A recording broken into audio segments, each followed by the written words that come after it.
የምን ተስፋ መቁረጥ ነው?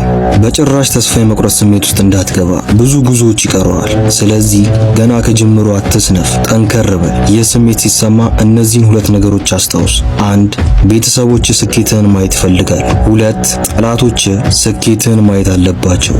ስለዚህ ለቤተሰብህም ሆነ ለሚጠሉ ሰዎች ስኬትህን ሳታሳይ በጭራሽ ተስፋ እንዳትቆርጥ። አንድ ፈተና ሲያልቅ አንድ ፈተና ይመጣል። አንድ መከራ ስትወጣ ሌላ መከራ ይመጣል። ኤሪክ ቶማስ ምን ይላል? ህይወት ስቶርም አላት አለ። በህይወት ላይ ወይ ወደ ከባድ ማዕበል እየገባህ ነው፣ ወይ ማዕበል ውስጥ ሆነ እየተንከባለልክ ነው፣ ወይ ከማዕበል እየወጣህ ነው። ማዕበሉ መምጣቱ የማይቀር ከሆነ በደንብ ጨፈርበታለሁ። የሁሉ ልፋት ምንም ይዘን አልመጣንም፣ ምንም ደግሞ ይዘን አንሄድም። ታዲያ ምንድነው የህይወት ትርጉሙ? እዚህ ያለ በደንብ አጣጥመህ መኖር። ህይወት በፈተናዎች የተሞላች ናት። አንዳንድ ጊዜ ነገሮች በጣም ከባድ ስለሚሆኑ ተስፋ መቁረጥ ቀላል ሊመስል ይችላል። ነገር ግን በውስጣችን ያለውን ጥንካሬ ማስታወስ አለብን። እያንዳንዱ ውድቀት የእድገትና የመማር እድል ነው። እጣ ፈንታችንን የመቀየር ኃይል አለን። አንዳንዴ እኔ ምን ዋጋ አለኝ? ምን ረባለሁ? ለምን ተፈታይኩ? ስለምትሉ ሰዎች እኔ ብቸኛ ልለው የምችለው ነገር እኔ እዛ ቦታ ነበርኩኝ። ፍጹም ጥቅም እንዳይለኝ አረጋግጦ ነግሮኝ ነበር። ውስጤ ማለት ምንም እንደማረባ አሳምኖኝ ነበር። በቃ አምኜ ነበር በእርግጠኝነት ማለት ባድ የሆነ ጥልቅ የሆነ ዲፕሬሽን ጭንቀትና ድብርት ውስጥ ገብቼ ነበር በአንድ ወቅት። አሁን ዛሬን ሳየው ግን እንደውም ድብርት ውስጥ የገቡ ሰዎች በጣም ከፍተኛ ቦታ ሊደርሱ ስለሚችሉ ሴጣን ቀድሞ ሊቀጫቸው የፈለጋቸው ሰዎች እንደሆኑ ነው የገባኝ። እንደውም ድብርት ውስጥ ከሆነ ያለው እንደማትጠቅም የሚሰማ ከሆነ ዓለም ላይ እንደውም እንዳንተ የሚጠቅም ሰው ላይኖር ይችላል። ዓለም ላይ እንደውም ከራስ ተርፈ በጣም ለብዙ ሰው የምትተርፈው ሰው አንተ ልትሆን ይችላል። ማንኛውም ያሳካ ሰው ስትጠይቁት መጀመሪያ ህልሙ ሲያልመው መጀመሪያ ማንኛው ነገር ማሳካት ሲያስብ ያ ህልም እንዴት እንደሚያሳካው አያውቅም ነበር። ያ ህልም ለማሳካት የሚረዳው ሰው አልነበረውም። ያ ህልም ለማሳካት የሚያስፈልገው ሐሳብ አልነበረውም። ያ ህልም የሚያሳካበት መንገድ አልነበረውም። ቆርጠ ስትነሳ ነው በቃ ይሄ ወይ አሳካዋለሁ ወይ ደግሞ አሳካዋለሁ ብለህ ስትነሳ በነጋታው ህልም የምታሳካበት አንድ ሐሳብ ይመጣልሃል። እንደዚህ አድርግ፣ ወደዚህ ሂድ፣ እንደዚህ አድርግ፣ ትከስራለህ ምናምን። ግን ተመልሰህ ስታዩ ቢዩቲፉል ጀርኒ። ማንኛውም እስካሁን ድረስ ያሳካችሁት ነገር ካያችሁት መሀል ላይ ብዙ ቡምቡም ነበረው፣ ግን አሁን ተሳክቷል። ቡምቡሙ ብዙ ጉዳይ አይደለም። ትልቁ ችግር ስትደበደብ ከፈረስክ ነው። ይሄ ህልም ለማሳካት ስትሄድ አንዳንዴ ይሳካል፣ አንዳንዴ አይሳካም፣ አንዳንዴ ትከስራለህ፣ ከዛ ደግሞ ይሳካል። ስትከስር ተስፋ ከቆረጥ ሁሉ ለከንቱ ነው የሚሆነው። ፍርሃትና ጥርጣሬዎች ሊያጋጥሙን ይችላሉ፣ ግን እነሱ የመንገዱ አካል ናቸው። በእያንዳንዱ እርምጃ ወደፊት ስንራመድ የምንፈልገውን ህይወት ለመፍጠር ያለንን ቁርጠኝነት እናሳያለን። ህልሞቻችንን ለመድረስ ጠንክረን መስራት አለብን። ታሪክህን የሚቀይረው ከፈጣሪ ቀጥሎ አመለካከትህ ነው። የትኛውም ፋብሪካ ዝም ብሎ የማይጠቅም ምርት አያመርትም። እንግዲህ ፋብሪካን የፈጠረው የሰው ልጅ ነው። ፈጣሪ ደግሞ ከሰው ልጅ አይምሮ በላይ ነው። ስለዚህ አንተን ያለ ምክንያት አልፈጠረህም ማለት ነው። እኔ አልረባም፣ አልጠቅምም፣ የትም አልደርስም ልትል ትችላለህ።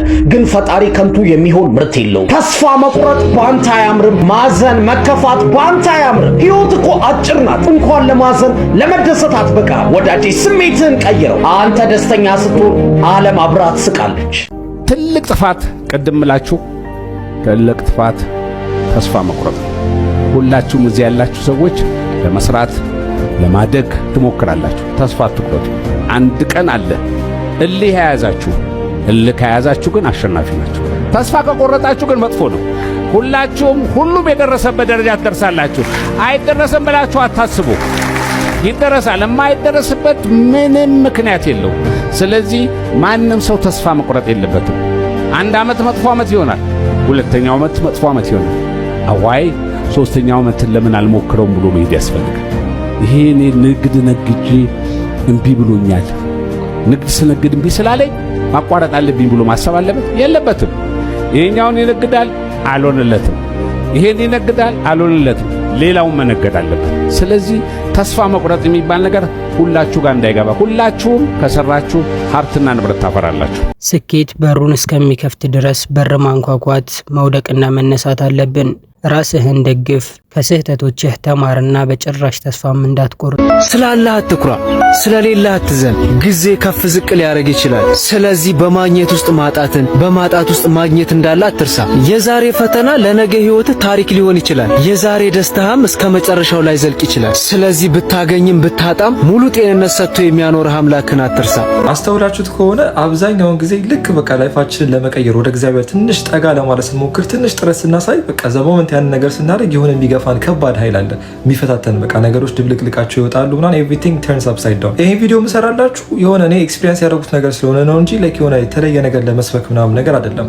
እና ፑሽ እንድታደርጉ የሆነ ያክል ተስፋ እንዲሰጣችሁ ምን ይባላል መሰላችሁ፣ ወደ ጥፋት መንገድ እያንቀጨቀጨ የሚወስዳችሁ እና የዘላለም ሞትን የሚያስረክባችሁ መንገድ ስትራመዱት እያንዳንዱ እርምጃችሁ ጣፋጭ ነው የሚሆነው። ነገር ግን መጨረሻው ሲኦል ነው፣ የዘላለም ሞት ነውና ውጤቱ ደስ የሚል አይደለም። በተቃራኒ ደግሞ ወደ እግዚአብሔር መንግስት የሚያስጠጋችሁን እግዚአብሔርን የምታገኙበትን መንገድ የሚያመቻችላችሁና እናንተም ደግሞ ታላቅነታችሁን የምትጎናጸፉበትና ለውጥን የምታገኙበትን መንገድ ሀ ብላችሁ መራመድ ስትጀምሩ የዛኔ በቤታችሁ አይታችሁት የማታውቁትን ስቃይ መሰቃይ ትጀምራላችሁ። ታግላችሁ የማታውቁትን ትግል መታገል ትጀምራላችሁ ማለት ነው። ነገር ግን ውጤቱ የዘላለም ህይወት ነውና ደስ ይላል። ይሄ ነገር ባጭሩ ምንም ፕሩፍ ያደርግልናል ወይም ደግሞ ምንን ያረጋግጥልናል ማለት ነው። ሰይጣንም እግዚአብሔርም እንዳለ የሁለቱም ኃይል ኤግዚስት እንደሚያደርግ ማለት ነው። ከእግዚአብሔር ጋር ያላችሁ ቅርበትና ርቀት በህይወታችሁ የምታዩትን ፈተና ማነስና መብዛት ይወስነዋል። ሌላው የሚያረጋግጥልና ፕሩፍ የሚያደርግልን ነገር ምንድነው? እንግዲህ ወደ እግዚአብሔር ለመጠጋት ስትሞክሩና ህይወታችሁን እጥፍ አድርጋችሁ ወደ ተሻለ ነገር ለመጓዝ ስትሞክሩ የሆነ የሚጋፋችሁ የሚጋፈጣችሁ ወደ የሚጎትታችሁ ነገር ካለ የዛኔ ትክክለኛው መንገድ የተጓዛችሁ እንደሆነ ታውቃላችሁ ማለት ነው። ማረጋገጫ ናቸዋል። ለምን ካላችሁ ምክንያቱም ከእግዚአብሔር ጋር ርቃችሁ ከነበረ ቅድም እንዳልኳችሁ አስተውሉ። እንግዲህ ከእግዚአብሔር ጋር ቅርብ ከነበራችሁ ያን ያክል ስትራግል አታዩ ትችላላችሁ። ርቃችሁ ከነበረ ግን የዛኔ ነፍሳችሁን የሚያጠፋውን ነገር እያደረጋችሁ ስለነበረ ሰይጣን ምንም አይላችሁም። ምክንያቱም ዴር ዱዊንግ ዋት አይ ዋንት ምናምን ብሎ ነው የሚያስበው አይደል? ስለዚህ ሰይጣንም እናንተ የምትፈልጉትን ነገር እያደረጋችሁ ከነበረ ዝም ነው የሚላችሁ። ግን ዘሞመንት እናንተ የነፍሳችሁን ድህነት የምታገኙበትን መንገድ ነፍሳችሁን የሚያድናትን ነገር ወደ እግዚአብሔር ለመጠጋት ስትሞክሩ ግን ያን ስትራግል ያበዛባችኋል ማለት። ስለዚህ ምን ታረጋግጥላችኋለች ማለት ነው? ትክክለኛው መንገድ የተጓዛችሁ ነው። ኦኬ አሃ ከእግዚአብሔር ጋር እርቄ ስለነበረ እንግዲህ ሩቅ ስለነበርኩኝ ለእግዚአብሔር አሁን መጾም መጸለይ መስገድ ስጀምር ኦኬ ስትራግሉን አበዛብኝ። ምክንያቱም ከዚህ በፊት ሳደርገው ያልነበረውን ነገር ያደረግኩት ነው። አሃ ትክክለኛው መንገድ ላይ ብላችሁ ታስባላችሁ ማለት ነው። ነገር ግን እዚህ ጋር ማስተዋል ያለባችሁ ነገር ወደ እግዚአብሔር የምትጓዙበት መንገድ ሁሌ ስትራግል የበዛበት ስቃይ የበዛበት ነው ማለት አይደለም። አሁንም ልድገምላችሁ፣ ከእግዚአብሔር ርቃችሁ ከነበረ ስትራግል ይበዛል ነው። ላይክ ውቅያኖሱ ከተናወጠ በኋላ ከዛ መናወጥና ከዛ ሱናሚ በኋላ ጸጥ ረጭ ያለ ፀሐይ ወጣ በቃ ሰላምና ረፍት ያለበት ነገር እንደሚመጣ ማወቅ አለባችሁ። እግዚአብሔር የሚሰጣችሁ ያ ነው። ፈተናውን የሚያበዛባችሁ እንድትፈተኑ የሚያደርጋችሁ ነው። እግዚአብሔርም በራሱ ፈተና ያመጣባችኋል እናንተ እንድትማሩ የሚፈልገው ነገር ካለ ማለት ነው። ሰይጣኑም ደግሞ በራሱ መንገድ ይፈትናችኋል ማለት ነው። ነገር ግን ሰይጣን ሲፈትናችሁና እግዚአብሔር ሲፈትናችሁ የተለያየ ነው። ሰይጣን እናንተ በደንብ እንድትወርቁ እንድትሰበሩ አድርጎ ነው ፈተናውን የሚያመጣባችሁ። እግዚአብሔር የሚያመጣላችሁ ፈተና እናንተ የምትሻሻሉበትን ነገር ነው። ስለዚህ እሱንም መለየት ያስፈልጋል ማለት። ስለዚህ የእግዚአብሔር መንገድ ሁሌ ፈተና የበዛበት ስትራግል የበዛበት ስቃይ የበዛበት ነው ማለት አይደለም። ስለዚህ ዶንት ቢ ሰርፕራይዝድ ይሄን ሁሉ ጊዜ ከእግዚአብሔር ርቃችሁ ምናምን አሁን ደግሞ ወደ እግዚአብሔር ለመጠጋት ስትሞክሩ ሰይጣን ያንን ፈተና ሲያመጣባችሁ ሰርፕራይዝድ አትሁኑ። ምክንያቱም ሰይጣን ሲፈልገው የነበረውን ነገር እያረጋችሁ ቆይታችሁ አሁን ደግሞ ወደ እግዚአብሔር ለመጠጋት በአንድ ስትሞክሩ ይሄ ላይክ አይሆንም ምንድነው የምትሉት ምናምን ብሎ ፈተናውን ያበዛባችኋል ማለት ነው። ገባችሁ? እንጂ ወደ እግዚአብሔር የምትጠጉት መጾም መጸለይ ምናምን ስትጸልዩ ሀሳብ መበታተን ኦር ምናምን ዛሬ ጸለያችሁ ነገ ለመጸለይ ከእንደገና በዝሙት መውደቅ ከእንደገና ደግሞ ኃጢአት ውስጥ መግባት ምናምን ነገር ምንድነው እንደዚህ ስትራግል ማድረገው ምናምን ብላችሁ አትደናገጡ። አንድ አካል ነው የሂደቱ አንድ አካል።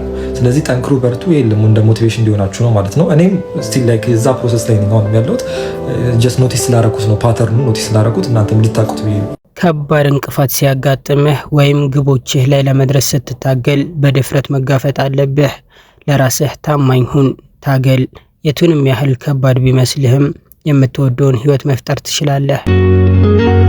አንድ ቀን ነገራቶች ይስተካከሉና ዙር ብለን አይተን ተስፋ ባለመቁረጣችን ኩራት ይሰማናል።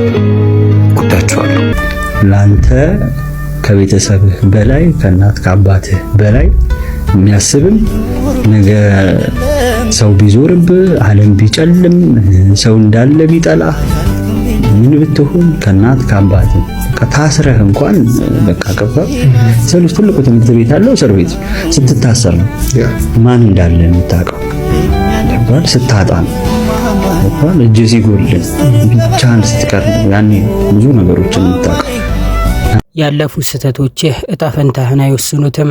ካለፈው ትምህርት በመውሰድ ወደፊት ለመራመድ መምረጥ ትችላለህ።